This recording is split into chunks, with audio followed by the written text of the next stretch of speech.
Il y a 3400 ans, l'humanité a reçu un trésor, 10 paroles de vie qui peuvent permettre, si on les respecte, de transformer notre monde d'angoisse en un monde de paix. Ces 10 paroles, qui demandent d'aimer Dieu et d'aimer les autres, sont simples mais puissantes, car leurs conséquences sur notre monde sont fantastiques. Avant que ces paroles ne soient connues de l'humanité entière, elles ont d'abord été données à Moïse pour le peuple hébreu. Et l'histoire de ce peuple montre que chaque fois qu'il a respecté les 10 paroles de vie, il a connu le bonheur et la prospérité. Mais toutes les fois qu'il les a oubliées ou méprisées, le malheur s'est abattu sur lui. L'exemple du grand roi Salomon est tout à fait frappant. Il a vécu environ 300 ans après Moïse. Alors qu'il a à peine 12 ans, Salomon assiste à la mort de son père, le roi David, qui lui donne ce dernier conseil. « Mon fils, écoute Dieu, marche dans ses voies et suis ses commandements, comme il est écrit dans la loi de Moïse, afin que tu réussisses dans tout ce que tu feras. » Et Salomon fait ce choix qui aura des répercussions sur sa vie et sur tout son royaume. Il choisit de suivre les 10 paroles de vie. Peu après, une nuit, dans un songe, Dieu lui dit « Salomon, demande-moi, que puis-je te donner ?» Et Salomon ne demande à Dieu ni la richesse, ni la gloire, ni une longue vie, non, mais il lui répond « Seigneur, mon Dieu, vois, je ne suis qu'un tout jeune homme qui doit gouverner un peuple nombreux. Donne-moi un cœur plein de sagesse pour discerner le bien du mal et conduire ton peuple avec justice. » Cette réponse plaît à Dieu, qui lui promet de lui accorder une sagesse extraordinaire, telle que personne avant lui ni après lui ne possédera.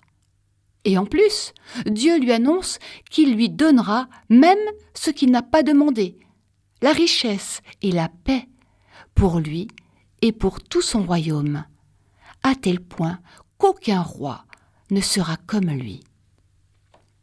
Effectivement, peu après cette promesse, voici que Salomon doit prononcer un jugement très délicat, qui nécessite du discernement. 2 femmes viennent au palais lui demander de leur rendre justice. Elles habitent dans la même maison et toutes 2 ont eu un bébé à quelques jours d'intervalle. Or, l'un des nourrissons est mort.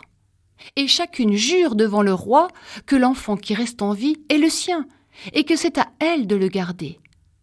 Il n'y a aucun témoin, aucune preuve qui permette de déceler la vérité. Alors, le roi Salomon dit « Apportez-moi une épée et coupez en 2 l'enfant vivant. Donnez-en une moitié à l'une et une moitié à l'autre. » Aussitôt, l'une des 2 femmes, bouleversée, supplie le roi de donner l'enfant à l'autre femme. Mais l'autre, justement, est d'accord avec le roi et elle demande que l'on partage l'enfant. Alors, le roi se lève et rend la justice. « Donnez le bébé vivant à la première femme, ne le tuez pas, car c'est elle qui est la mère. » Tout Israël entend parler de ce jugement et éprouve un grand respect pour le roi et sa sagesse divine.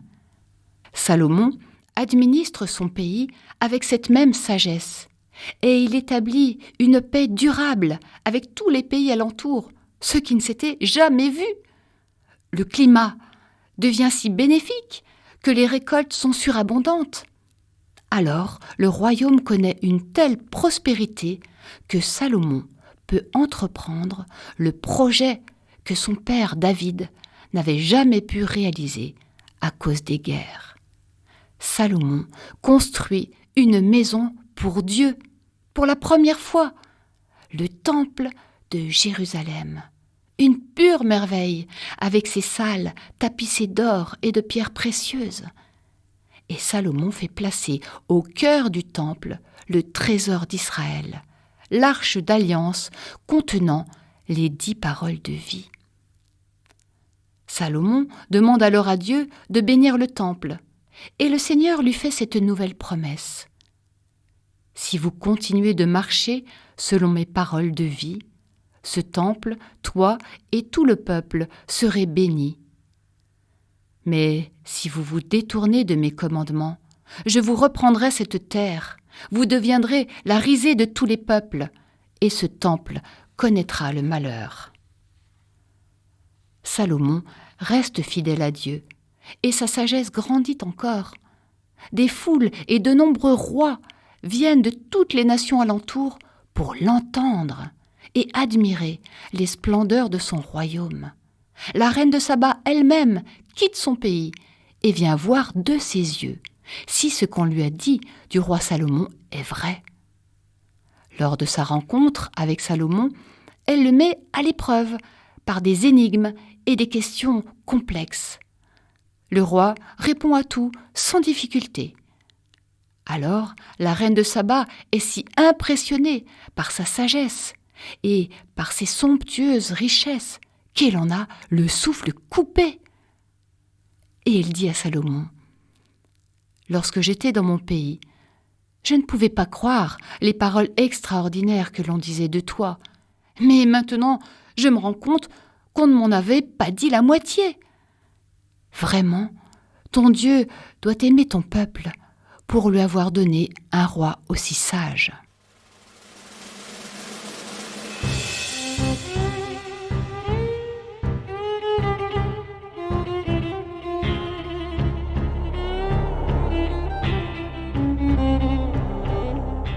Dans toute l'histoire du peuple hébreu, Salomon est le plus grand roi, en sagesse et en richesse. Malheureusement, beaucoup de ses successeurs n'ont pas voulu suivre comme lui les 10 paroles de vie. Ils les ont méprisées, et les conséquences ont été dramatiques pour leur peuple. Le roi Akab en est un exemple tristement connu. 100 ans après le règne de Salomon, Akab choisit de tourner le dos aux 10 commandements reçus par Moïse sur la montagne. Akab se détourne de Dieu et adopte le culte de sa femme Jézabel. Il adore Baal, dont le nom signifie le possesseur. Ce culte est violent et pratique les sacrifices d'enfants. Akab entraîne le peuple avec lui dans cette idolâtrie. Alors le ciel se ferme sur tout le pays et la pluie cesse de tomber. Pas une seule goutte d'eau pendant 3 années entières.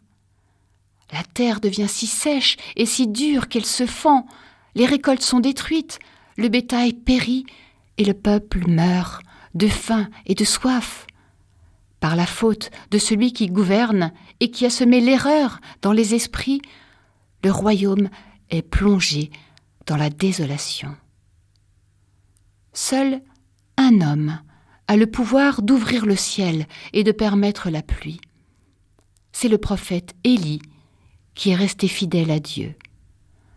Après 3 années de sécheresse et de famine, la parole de Dieu est adressée à Élie. « Va, montre-toi à Akab, je vais donner la pluie sur la surface du sol. » Alors Élie convoque sur la montagne du Carmel le roi Akab et les survivants du peuple.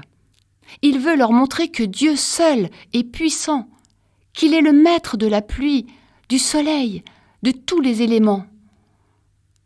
Sur la montagne du Carmel, Dieu se manifeste alors aux yeux de tous en faisant un grand prodige. Il envoie un feu ardent tomber du ciel sur des offrandes couvertes d'eau. Le feu surnaturel brûle tout, y compris l'eau accumulée dans les fossés. Devant cette manifestation prodigieuse, le peuple reconnaît la puissance de Dieu et revient vers lui à nouveau, renonçant à Baal. Dès cet instant, le prophète Élie se met à prier, le visage incliné vers la terre. Durant sa prière, il envoie son serviteur 7 fois de suite au sommet de la montagne pour regarder le ciel.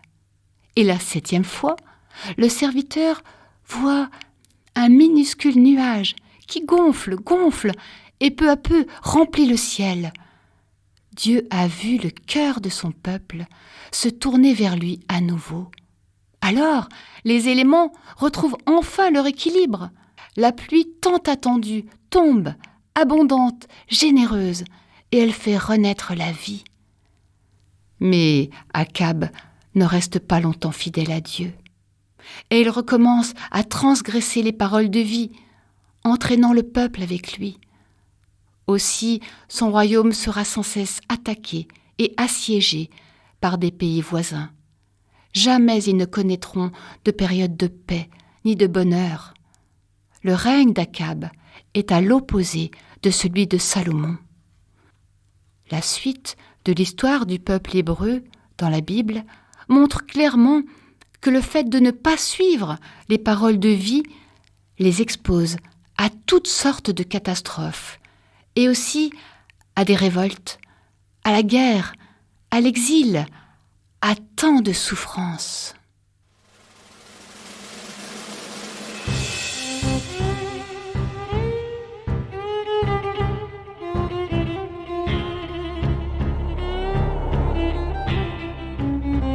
Alors, maintenant, on peut logiquement se poser cette question. Est-ce que nous, génération du XXIe siècle, nous respectons les 10 paroles de vie qui attirent la bénédiction promise par Dieu ?